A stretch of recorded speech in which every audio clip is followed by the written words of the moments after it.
Bonjour. Alors, hier, vous l'avez tous entendu parler, guerre, Iran, États-Unis, décision de cesser le feu. Donald Trump a dit on donne 15 jours, on arrête, on discute. En fait, ce cessez-le-feu n'est rien d'autre qu'une reddition des États-Unis. Ils ont frappé, des milliers de tonnes de bombes, ça n'a rien donné. Ils ont utilisé tout le stock. Et puis la résilience, la grande résilience des Iraniens a fini par l'emporter en fait. Qu'est-ce que cette guerre nous apprend? Elle nous apprend deux choses principales. Premièrement, c'est que les nations, les très vieilles nations comme l'Iran, ils ont des mémoires, ils ont une âme, ils ont quelque chose de profond qu'on ne peut pas effacer comme ça. Et ça, les gens en Occident, certains ont soutenu les États-Unis, d'autres ont soutenu les Iraniens, surtout je parle des gens qui ont soutenu la guerre en disant nous allons sauver le peuple iranien, nous allons sauver la famille iranienne, nous allons sauver de la tyrannie, nous allons ramener la démocratie. Bon, c'est toujours le discours qu'on a entendu partout chaque fois que les Américains, que les Occidentaux ils sont bons pour bombarder un endroit. Mais il y a encore des gens qui y croient naïvement, ils y croient, c'est comme ça. Et ils sont partis en disant que non, on va sauver les Iraniens. Et qu'est-ce qu'ils ont fait les Iraniens? Ils ont montré au peuple entier que quel que soit le régime qu'ils ont, on peut dire tout ce qu'on voudra sur les régimes iraniens, mais sauver la nation, c'est quelque chose de sacré. Ça passe avant toute chose. Le régime peut changer, peut devenir tout ce qu'on voudra, mais la nation doit rester. Et qu'est-ce qu'ils ont fait les Iraniens quand les Américains ont décidé de bombarder les stations électriques, par exemple, certaines infrastructures de base qui font marcher l'économie, le pays, ils sont sortis des millions et ils sont partis entourer les stations électriques, par exemple, partout dans le pays. De sorte à ce que si les Américains bombardaient, ils auraient été obligés de tuer des milliers et des milliers d'Iraniens. Et donc, ça aurait créé un tollé partout dans le monde, accusé de crimes contre l'humanité, etc. Ce qui déjà est un crime, selon les lois internationales. On n'a pas le droit d'attaquer des infrastructures civiles, les ponts, etc. Tout ce que les Américains ont déclaré, mais bon, ils ne sont pas leurs premières. Hein. Mais là, les Iraniens étaient prêts à sacrifier leur vie pour protéger leur infrastructure. Et quels que soient les gens qui étaient même contre le régime, même contre les mollahs, etc. Et je pense que les Iraniens, ils l'ont montré, même ceux qui vivent en Occident, ici au Canada, on le voit partout, ils étaient contre cette guerre, ils étaient pour leur pays. En gros, c'est pas la peine de faire du lèche-botte aux étrangers, là. Un étranger reste un étranger, et quand vient le moment de choisir entre sa patrie et puis le pays où est-ce qu'il est, il choisit toujours sa patrie. Il y a des gens qui vont vous dire non, c'est pas vrai, ils sont bien intégrés, ils sont américains, ils sont maintenant canadiens, etc. Non. Une nation, c'est une âme, c'est une histoire, c'est une géographie, c'est une culture. Ça ne s'efface pas comme ça parce qu'on part vivre ailleurs. Ça prend beaucoup plus de temps, c'est très difficile et c'est pas comme ça. Et puis les personnes qui vous diront non, c'est pas vrai, ça n'a rien à voir, les gens qui vivent ici deviennent canadiens et tout. Moi je le croirai, le jour où on sera attaqué, et puis on verra des Iraniens, des Hindous, des Indiens quoi, les Indiens d'Inde, des Chinois, des Maghrébins, des Africains noirs, etc. Allez autour des stations électriques, allez autour de certaines infrastructures, si on se fait bombarder, pour les protéger ici au Canada. Ce jour-là, je le croirai, qu'un étranger peut devenir comme ça, d'un jour ou l'autre, canadien ou américain, etc. Les Iraniens nous ont donné une bonne leçon, je pense.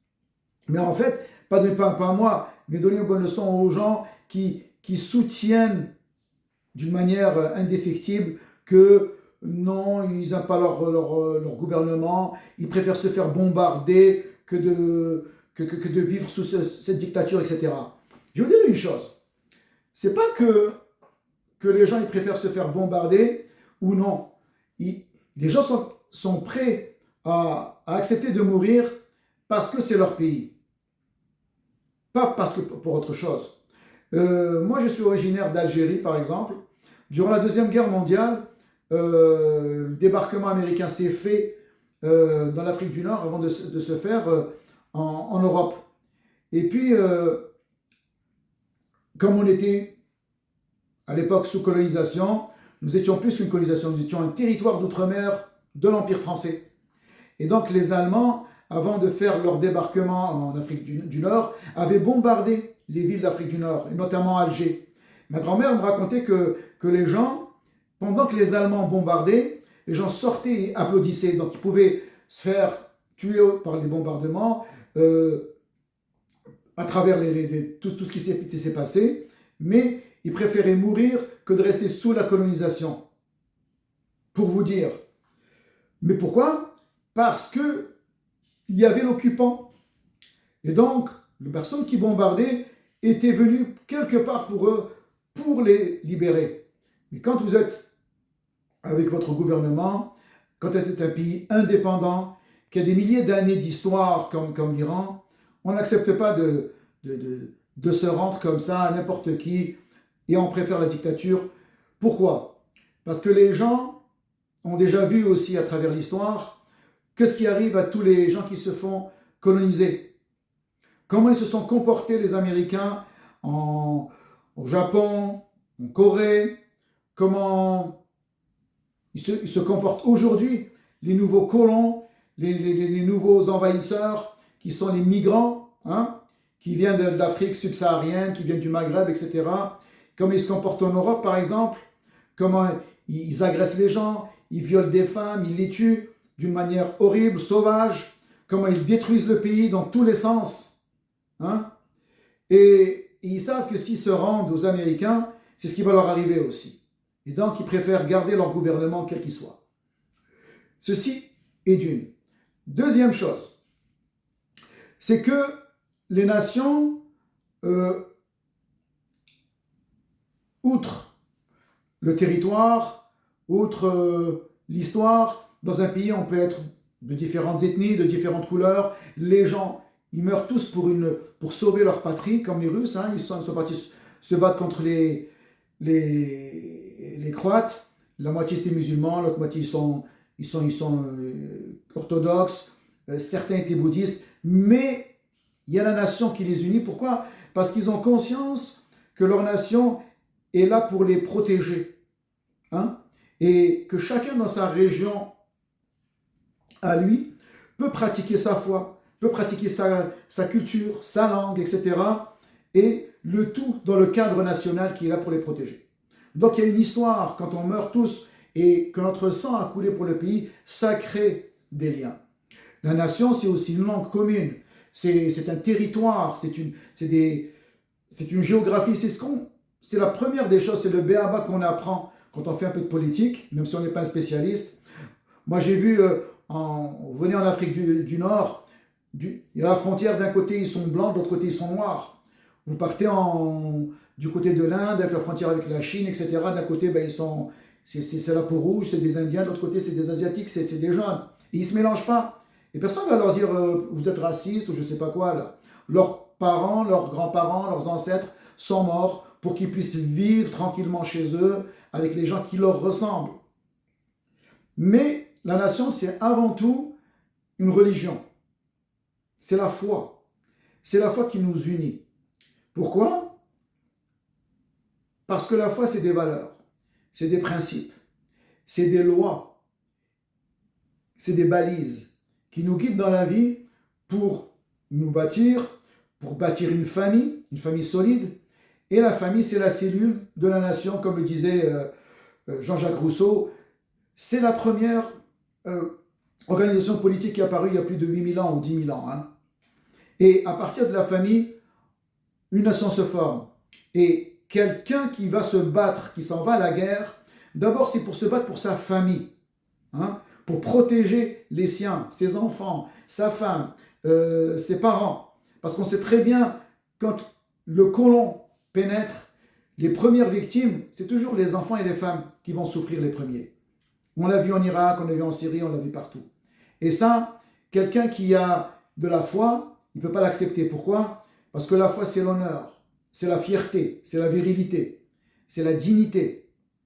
Et quand on perd l'honneur, ben, c'est comme la vie, c'est comme la virginité. Quand ça part, ça revient plus, hein. C'est comme ça.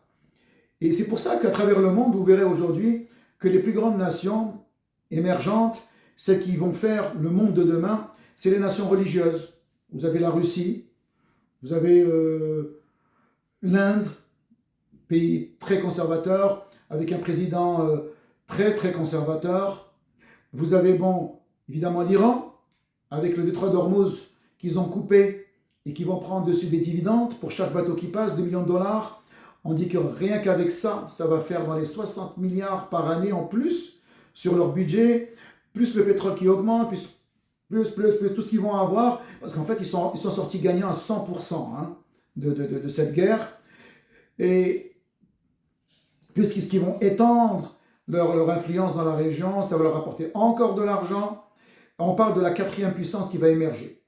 On a l'Indonésie, on a la Malaisie, qui sont déjà réellement, on ne le dit pas, mais cinquième, sixième puissance mondiale, etc., etc. Et pourquoi tout ça? Parce que les gens, quand ils ont une foi, ils pensent à leur famille. Et donc toutes les politiques qu'ils font dans leur pays, c'est par rapport à leurs enfants, par rapport aux descendants qu'ils ont. L'Iran, ils sont ce qu'ils sont. C'est un gouvernement de grande dictature, de grands criminels. On dira ce qu'on voudra. Mais c'est des gens qui ont pensé à l'avenir. Depuis qu'ils sont arrivés il y a presque 50 ans, ils ont construit des infrastructures, ils ont construit des systèmes d'armement, de défense, secrets, etc., auxquels tout le monde a été surpris. Par contre, dans des pays où on ne croit pas en Dieu, comme nos pays occidentaux, ben, l'équation est très claire. Quand on ne croit pas en Dieu, ça veut dire tout simplement qu'on est là, juste des particules qui se mouvoient dans l'espace, là, et qui vont changer chaque fois de corps, de forme et tout. Et qu'en fait, notre présence sur Terre, pendant qu'on y est, ben, il faut vite.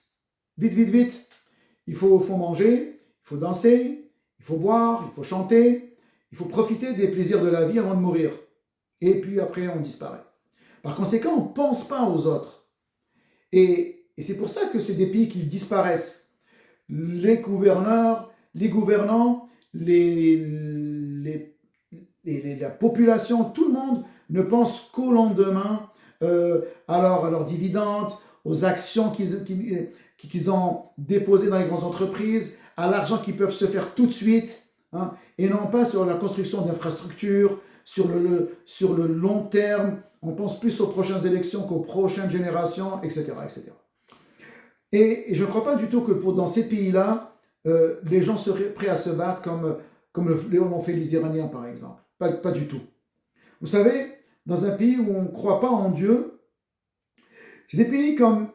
Je donne un exemple très très simple. On le voit ici au Canada, le gouvernement, même dans les entreprises, où je travaille dans une entreprise, chaque fois qu'il y a des marches, par exemple LGBT, on encourage les gens à aller marcher avec leurs enfants. Donc pour eux, c'est une activité familiale. Je vais essayer d'être un peu poli là, en disant les choses.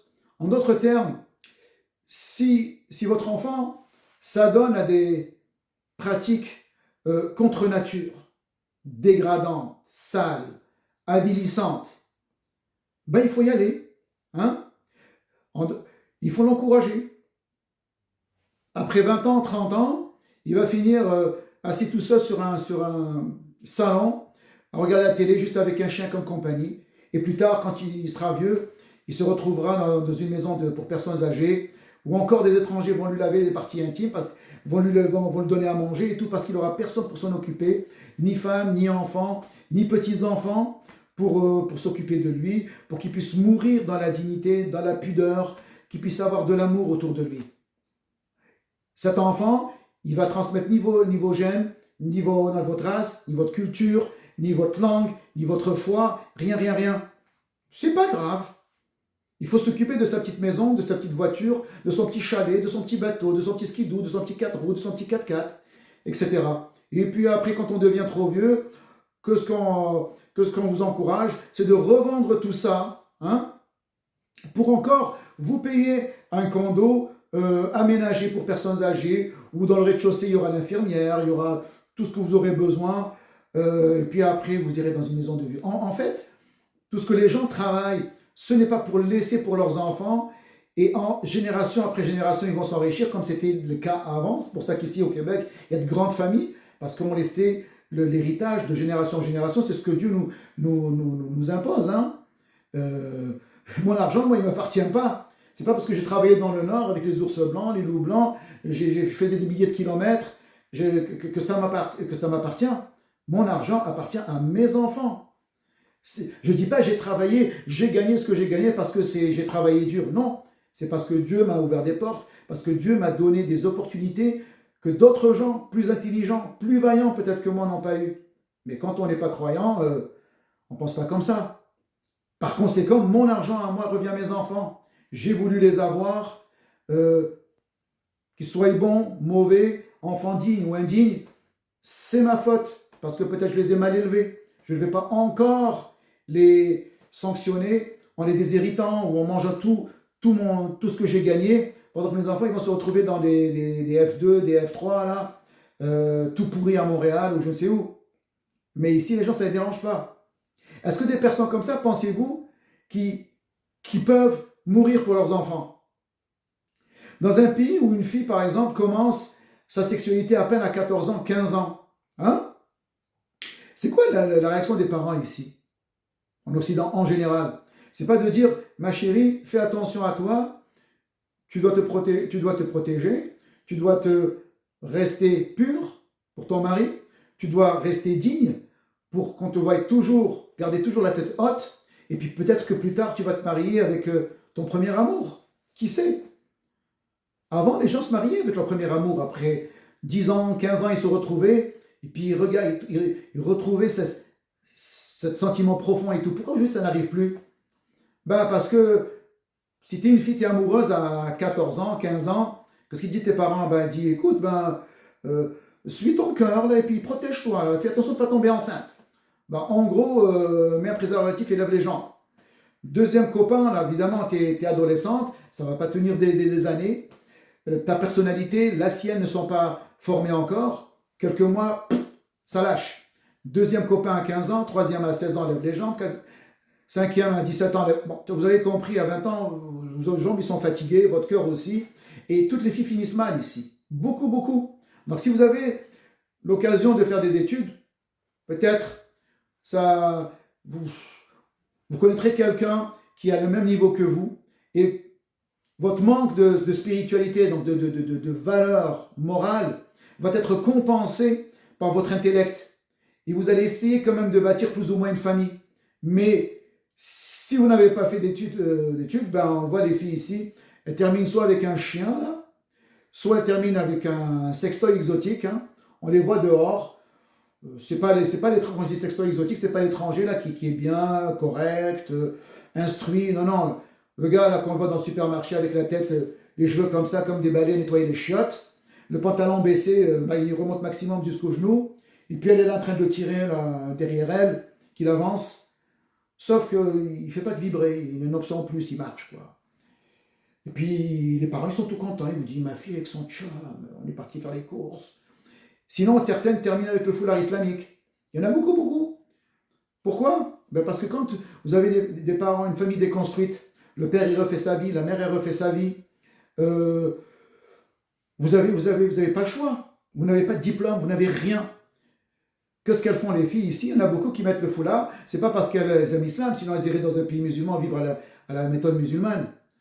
Tout ce qu'elles font, c'est qu'elles cherchent un homme dans l'espoir de trouver un jeune arabe, là, maghrébin, qui va les épouser. C'est devenu un peu à la mode. Disons que c'est un filon comme tous les autres. Et puis le gars, évidemment, là, le musulman là, qui veut une fille occidentale, il ne va pas choisir normalement une fille qui porte le voile. Sinon, s'il veut vraiment une musulmane qui soit comme lui, il va chercher une fille de son pays. Mais il va épouser l'occidental qui porte le voile. Pourquoi? Parce qu'il veut juste avoir une fille une belle blonde aux yeux bleus, hein, qui va lui donner de beaux enfants. Donc en gros, c'est purement racial. Il veut juste améliorer ses gènes, le gars. Et en même temps, la fille qu'elle soit voilée, c'est une occasion pour lui, pour qu'elle reste à la maison. Elle ne va jamais avoir un travail qui va être, on va dire, où elle pourra s'épanouir, qui ne sera pas un travail important. Donc elle sera toujours sous sa coupe. Donc c'est des jeunes filles qui malheureusement acceptent d'entrer dans un harem. Et puis les gens ils disent, bon c'est sa vie, c'est correct. Les parents, ça leur crée aucun problème. On est dans un monde où tu commences ta sexualité, je ne sais pas, très jeune, et puis les parents, on les voit, ils reçoivent le tchum à la maison. Ils mangent, ils boivent, ils dorment, et puis le lendemain matin, merci, j'ai bien bu, j'ai bien mangé, j'ai bien... vous voyez ce que je veux dire? Et puis, merci, bonsoir. Et puis un mois, 2 mois après, c'est un autre qui vient, il vient à la maison. En gros, ils considèrent que le vagin de leur fille ne vaut pas plus qu'une toilette à sperme. Est-ce que vous pensez que ces gens-là, ils vont se battre pour leurs enfants? On est dans un pays où les gens, quand il y a eu le corona, ils sont tous partis en vague vacciner leurs enfants parce qu'ils ont été menacés par le gouvernement. Les seuls qui ne sont pas partis, vous avez peut-être remarqué, c'est les étrangers. Théoriquement, nous autres, les étrangers, on devrait être moins instruits, moins cultivés, donc moins conscients.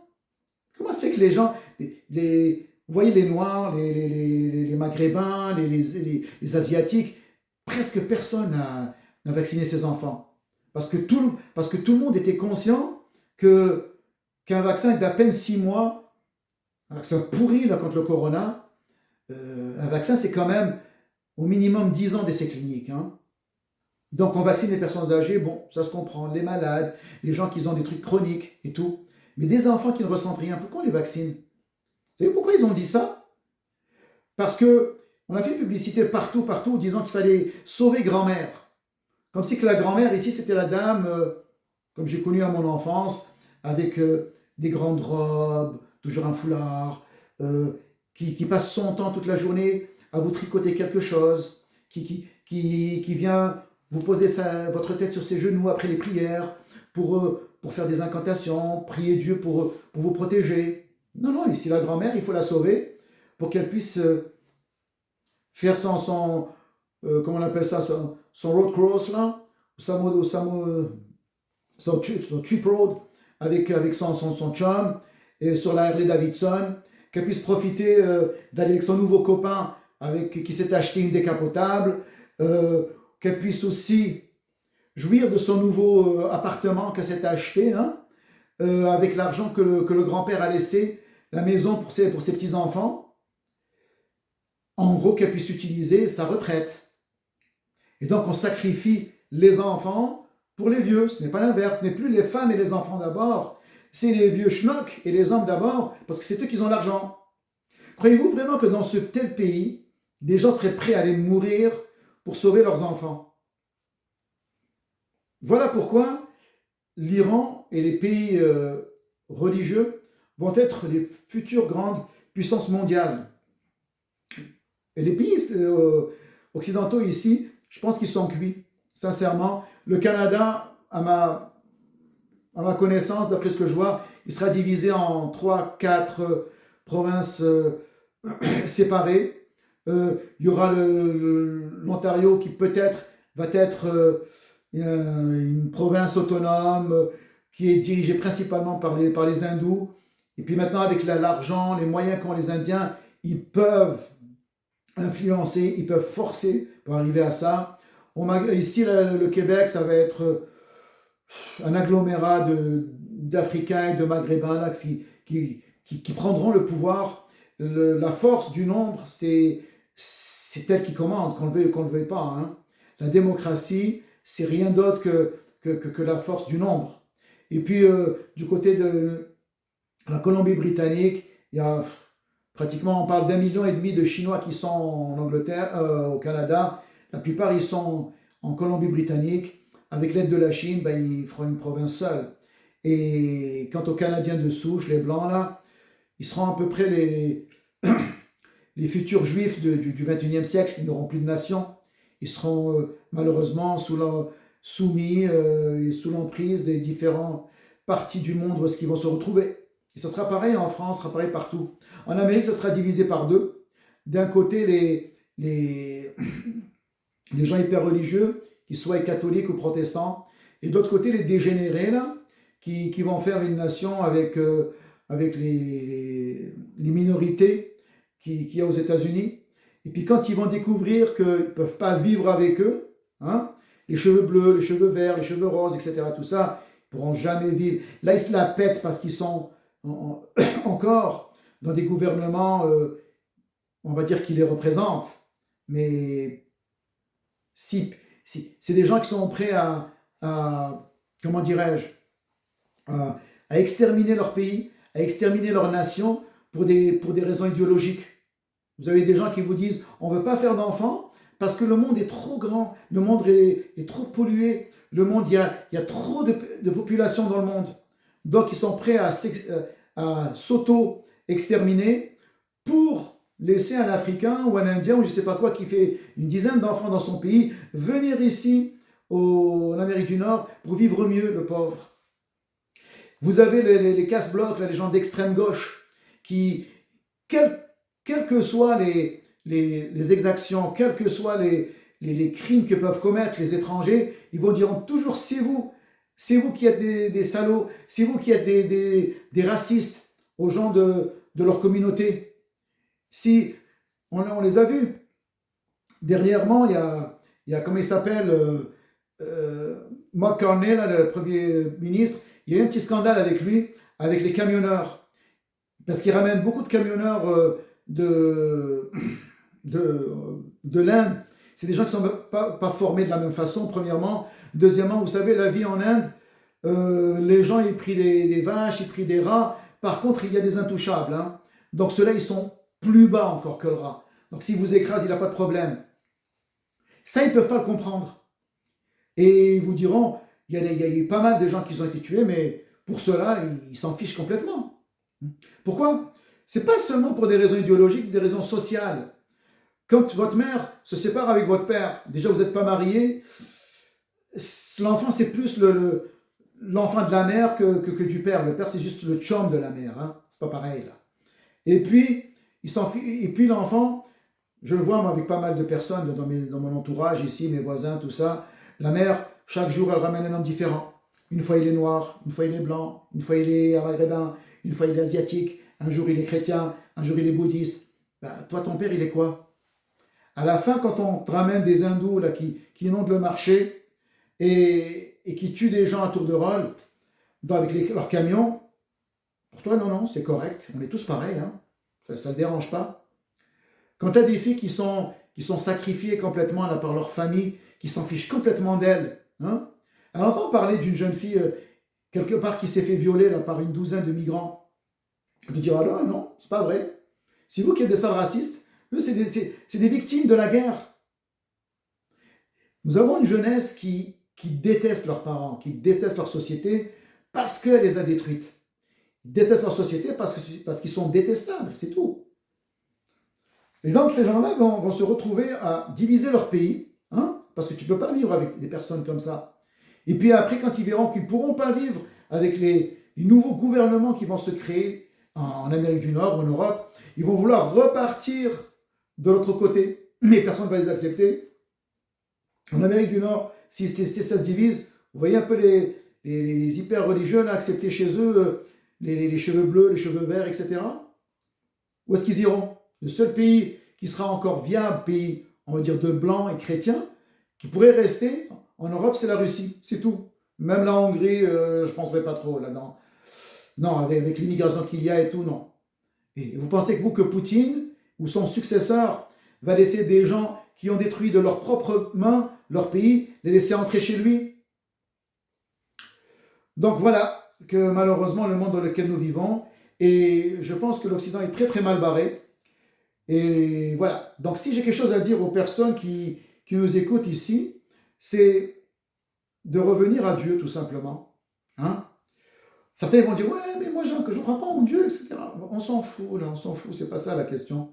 Ce sont comme j'ai dit, c'est des règles, c'est des lois, c'est des principes de vie qui vont te bâtir et qui vont bâtir ta fierté, ton honnêteté, ta dignité. Je ne vais pas rentrer dans certains détails pour pas encore plus blesser les gens là. Certains vont peut-être se sentir un peu blessés, un peu gênés de ce que je dis, mais Je pense qu'on a tous compris, on voit tous ce qu'on veut dire là. L'homme, la foi, c'est la fierté. Malheureusement, c'est passé là, comme on appelle ça, dernièrement, il y a Vendredi Saint est passé déjà. Joyeuse Pâques à tous nos amis chrétiens. Sinon, j'aurais dit, moi je ne suis pas chrétien, mais je ne fais pas du tout de proxélytisme pour ma religion. Ce que je dis, c'est que chaque nation a été bâtie par une foi. Tout ici au Canada nous fait rappeler aux gens aux catholiques au Québec, aux protestants dans les autres provinces qui se sont sacrifiés pour, on va dire, au nom de Dieu, qui ont construit des choses extraordinaires alors qu'ils étaient très très peu. Ils se sont battus contre les Français contre les Anglais contre les Français. Ici au Québec, les gens, ils avaient en plus les Indiens, c'était pas un morceau facile, hein. En plus les -40, ils sont partis au bout du monde. Tout ça parce qu'il y avait le curé derrière qui les poussait, qui les encourageait, et ils se sont reproduits. Tout ça parce qu'ils croyaient en Dieu. Ils avaient un message à transmettre. Voilà ce que j'allais dire. Merci beaucoup les amis, et à la prochaine.